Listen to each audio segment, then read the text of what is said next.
Sa halagang 204 pesos, meron na kayong isang helmet spray kit at meron na rin siyang free sticker. Ayan siya. And then, meron na siyang 10 spray bottles. So, ito yung mabibili nyo guys sa isang kit.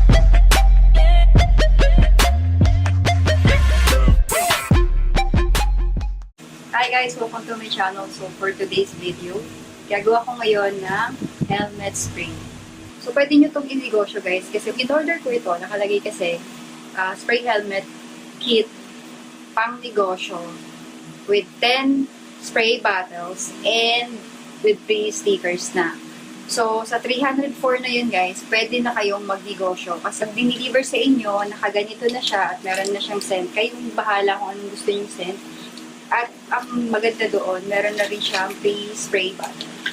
So, meron na siyang 10 spray bottle with stickers and meron na siyang mix. So, mix and spray bottles and with stickers na siya. So, kompleto na siya guys. So, pwede na natin siyang ibenta pagkatapos nito. So, sa akin kasi, pamimigay ko lang naman siya since test lang naman to at para ma-share ko na din sa inyo na pwede itong pang negosyo ngayong 2020.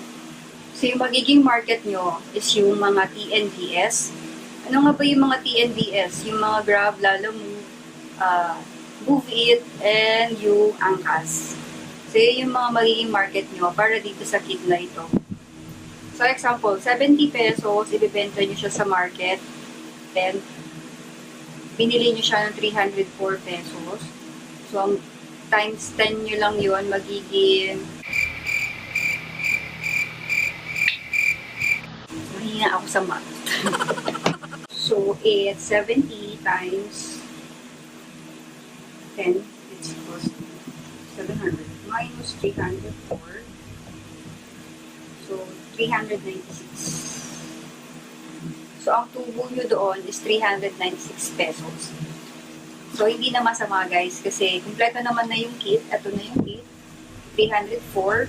So, bibenta nyo ng 70. So, may 396 kayo. Ang computation na yun is binawas ko lang doon kung magkano yung kit. Pero, hindi ko binawas yung shipping fee. So, kayo na mag-compute. Sa halagang 204 pesos, meron na kayong isang helmet spray kit at meron na rin siyang free sticker. Ayan siya. And then, meron na siyang 10 spray bottles. So, ito yung mabibili nyo guys sa isang kit. So, without further ado, let's go at start na tayo gumawa ng helmet spray. So, sa mga magtatanong, sa mga suking viewers ko dyan na nag-aabang ng update ng videos ko. So, ito na guys, helmet spray. So, ang instruction niya guys, mismo nakadikit na siya sa bote. 3 step lang naman yung susundan nyo doon kasi nga ready na po itong kit na ito. Isang instruction nga pala is yung i-mix lang natin yung scent dito sa bote na ito.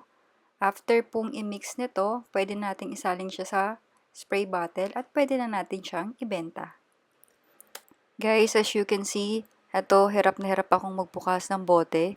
Sinigurado talaga ni seller na hindi magli-leak yung bote pagdating sa akin. Shoutout kay seller, sobrang galing mag-pack ng mga kit nila. Especially dito guys, kasi liquid ito. So, kung makikita nyo, punong-puno talaga yung bote. Walang leak talaga yan guys. Sobrang galing talaga mag-pack nila. At mabilis din silang mag-ship.